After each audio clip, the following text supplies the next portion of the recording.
Hi AP students, welcome to week 4. Wanted to give you a quick instruction video about what some assignments are for you this week because it's a little bit more, might just need my clarification just in a few ways. So let's get into it here. You are going to click on the week 4 assignments for AP. And there's a couple things in here. First of all, I want you, the very first assignment is to actually go to College Board. And you all wrote essays last week on Gandhi, the rhetorical analysis on Gandhi. I haven't had a chance to grade them yet. I'll be grading them this Friday. So for you, that's actually before you're even able to see this video. But I did want to just say that when I graded your Unit 4 FRQs on AP Classroom, I was, one, incredibly impressed with many of your analyses and work that you put into that assignment. And I gave you very detailed feedback, and I hope that you can log in and look at that feedback if you haven't already. And then there's a corresponding grade in PowerSchool.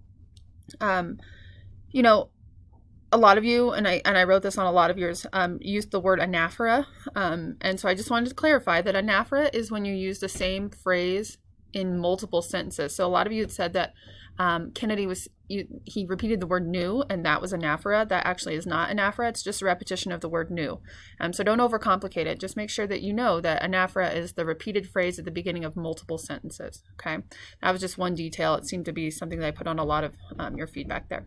Okay, so going to the Gandhi essay, though, that you wrote this week, you're going to go to College Board, and all I want you to do is pull up your essay and compare it to the samples that they provide you on AP Classroom, and you've done this before. So if this were me, I would just click on College Board right here.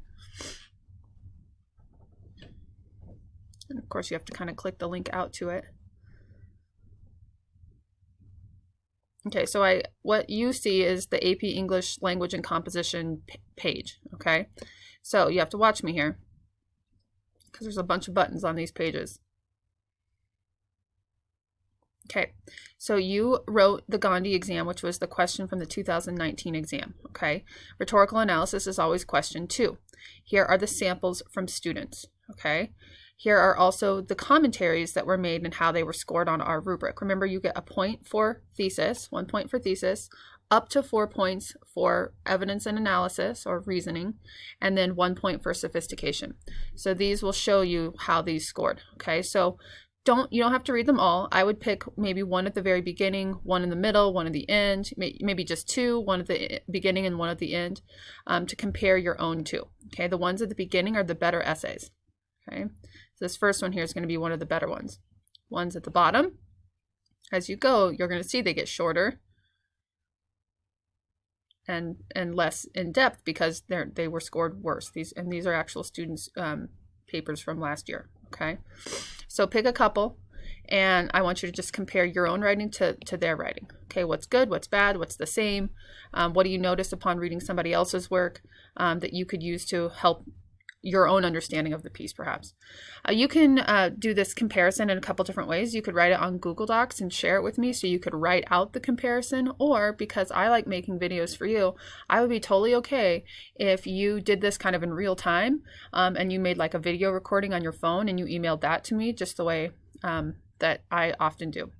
So whichever format you want to use to do that comparison, don't make it super intense, but I do want you to show me that you've looked at some other people's writing on that essay prompt. Okay, so if you go back and you go to commentaries, it's AP graders making comments on the essays, on those samples. Okay, row A is thesis, row B is reasoning and analysis, and row C is the sophistication. Notice the first 2 are the only 2 that got the sophistication point. Perhaps you could explain why, and maybe whether or not you think you would get the sophistication point too. Okay, so a lot of commentary here. You don't necessarily have to read this, but if you want to read how AP graders scored those essays, those samples, then it's all there for you. Okay, all right. So that is the first assignment. Go back to the folder here. All right.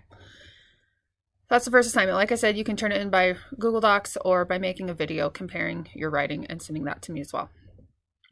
All right, so the second assignment for this week is to read a letter from Birmingham jail.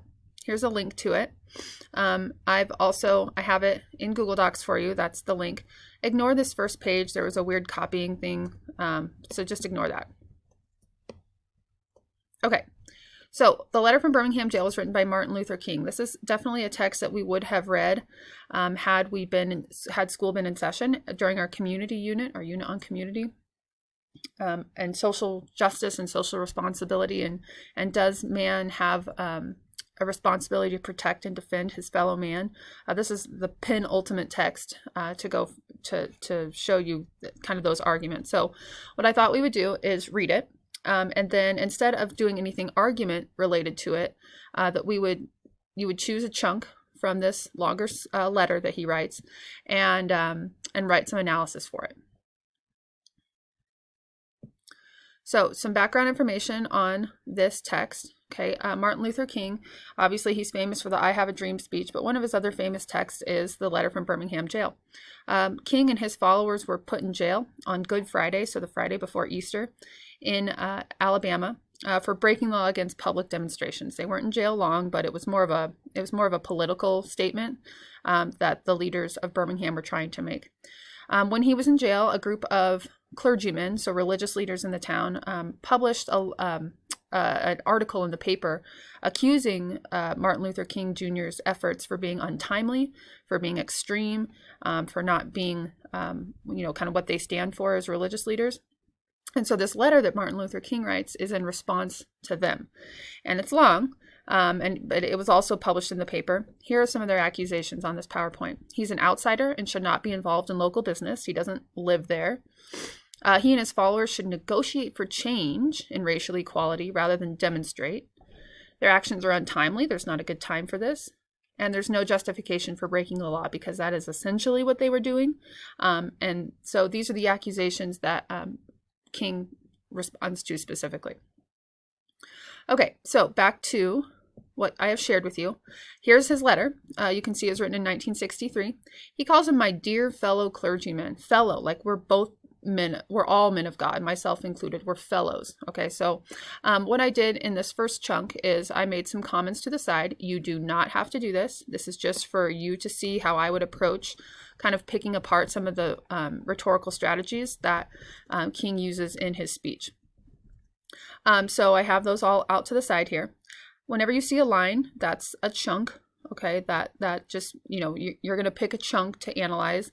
When you see that line, that you know what that means. Okay. All right. So I've made a bunch of comments about how he goes through the first part of his speech, and then I wrote a body paragraph on this as well. Oh boy. Let's see if I can fix it. Here we go. All right. So if I scroll down, and you can see as I start to scroll, it's really long. Okay. Might take you a couple nights to read it, a couple days to read it. But once you get going, I mean, King has this incredible cadence in his voice, and I want you to think about how he writes it in a way that's almost like a song. It actually does go pretty quickly. You'll need a little bit of time, but don't get too overwhelmed by the length of it. Okay. All right. So at the very bottom, it says Mrs. Nance's body paragraph for the first chunk. So I did one for the first two chunks, so you could have two examples. First of all, I gave you the purpose. I want all of you to use this purpose.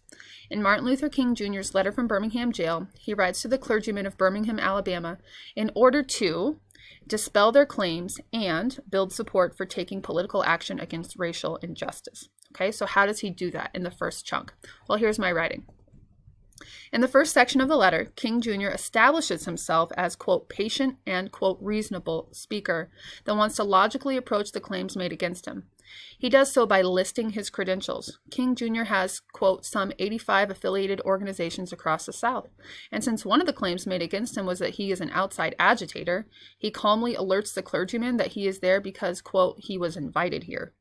This paints the clergyman as slightly uninformed about why King ever showed up to Birmingham in the first place. King might gain support for his cause since he was asked to help the people of Birmingham in their fight for equality, and he showed up, he delivered as promised.